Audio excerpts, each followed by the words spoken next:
Vous connaissez tous ces barres de traction que l'on fixe au mur avec 8 chevilles. Le problème, c'est que lorsque l'on a un mur en béton ou en brique creuse, on peut utiliser des chevilles à béton ou des chevilles chimiques. Et ça tient bien, il faut que ça soit costaud pour pouvoir se suspendre. Il y a un porte-à-faux, c'est important. Le problème, c'est lorsque l'on a, comme ici, un mur en placo-plâtre, on n'a pas beaucoup de solutions, on ne peut absolument pas mettre des chevilles à expansion, ça ne tiendra pas. Donc la solution, c'est d'utiliser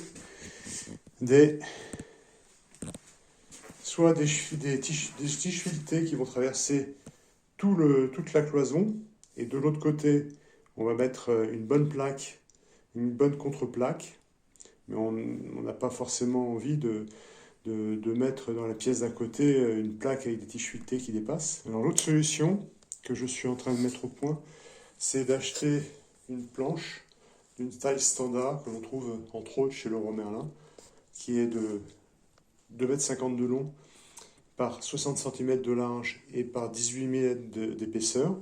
Il y en a en chêne ou en pin.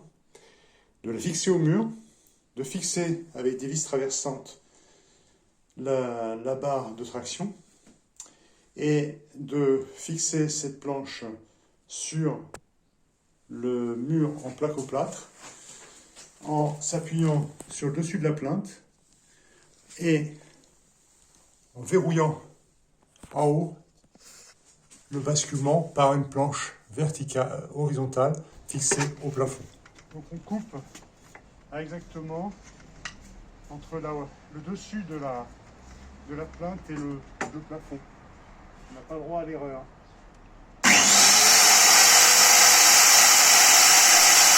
Voilà. La planche est coupée précisément à 2,22 m et 6 mm, qui est exactement le dessus de ma plainte et le dessous de mon plafond. Et j'ai coupé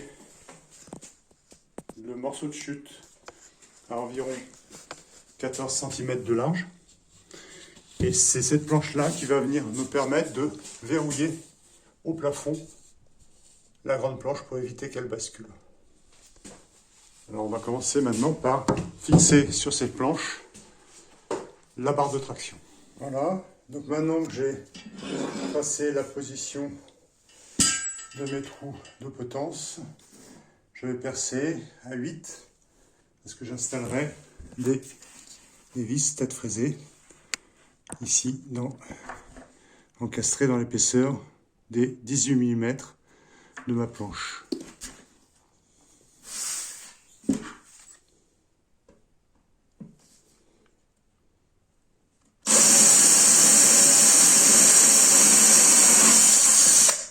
Donc 8 trous à faire. Donc maintenant que l'on a fait les 8 trous, on va faire un lamage de façon à encastrer la tête de la vis tête fraisée qui sera contre le mur.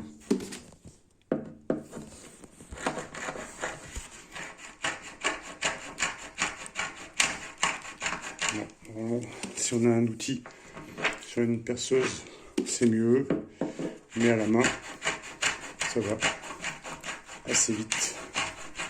Voilà, les 8 lamages ont été faits. Voilà, ça ne dépasse plus. Donc maintenant, on va passer à la fixation des potences.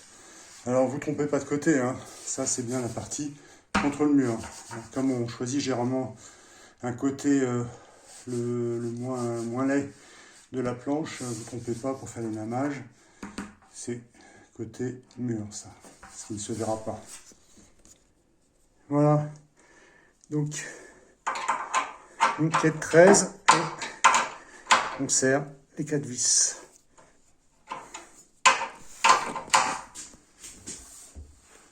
Voilà, on la positionne, on la pose sur la plainte, on vérifie avec un niveau qu'elle soit bien positionnée et on pointe avec sur les trous que l'on a fait avant.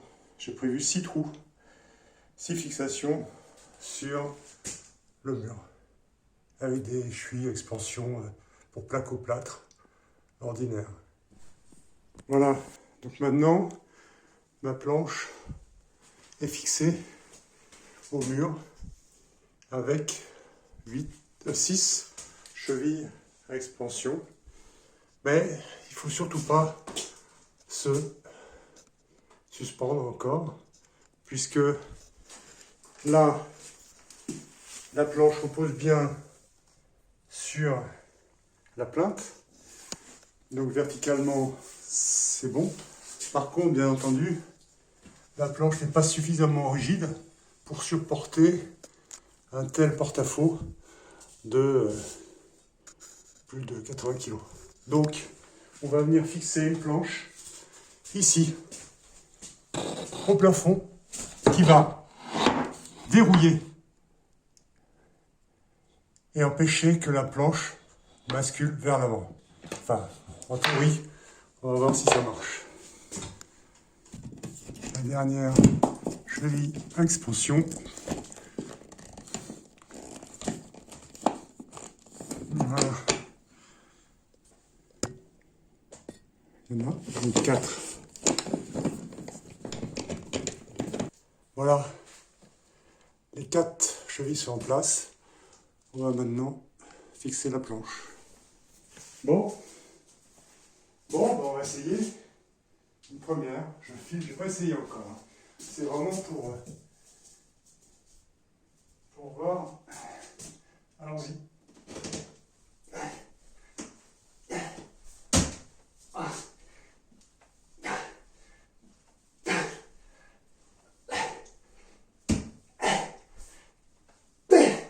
Ah, c'est bon.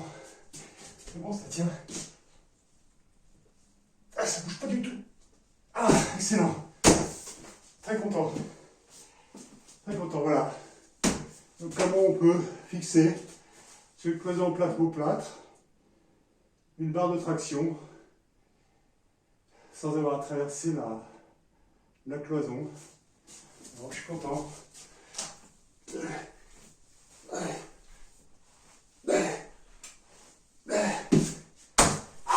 Donc voilà, en résumé, et c'est concluant. Donc vous fixez une planche de haut en bas sur la plinthe et vous empêchez la planche de basculer vers l'avant en fixant la chute au plafond. Donc je rappelle, une planche standard de 2,50 m par 60 cm de large par 18 mm d'épaisseur. Moi j'ai choisi du chêne, mais il y a également du pin. Alors le chêne, une planche comme ça, c'est 65 €. Une planche en pin, ça doit être 25 €. Alors j'ai quand même triché un petit peu parce que l'espacement ici ferait un peu plus de 60 cm. Donc non seulement j'ai laissé un petit peu dépasser ici, mais en plus j'ai un peu réduit la largeur ici parce que sinon je tombais un petit peu dans le vide, c'était moche.